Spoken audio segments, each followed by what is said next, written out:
Salam, hər vaxtınız xeyir olsun, hörmətli səhifə izləyiciləri.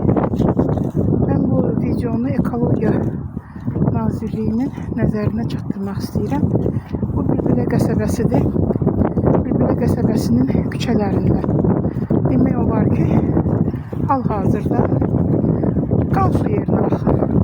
Bu nədir, qandımı, rəngdimi, yoxsa nədimi, mən başa düşə bilmirəm.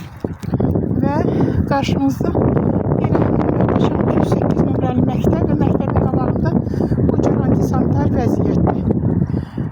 Uşaqlar dərsə gedib gəlirlər. Mən bu barədə bir dəfə video çəkib paylaşmışam, lakin yenə ölçü götürən olmuyor. Mənim rastıma Bülbülənin küçələrində qanın su yerinə axdığını şahidi oldum. Siz də baxın və nəhayət ki, bura üçün ölçü götürün. Şəhərin Suraxanı rayonu Bülbülə qəsəbəsi 208 nömrəli məktəbin yanı. Bu da məktəbin qapısı və çox xahiş edirəm bu video üçün bir ölçü gətirəsiniz, bir nəzərə alasınız ki,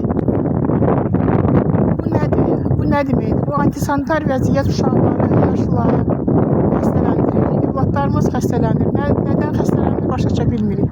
Hal-hazırda bu vəziyyət, real vəziyyət göz qabağında.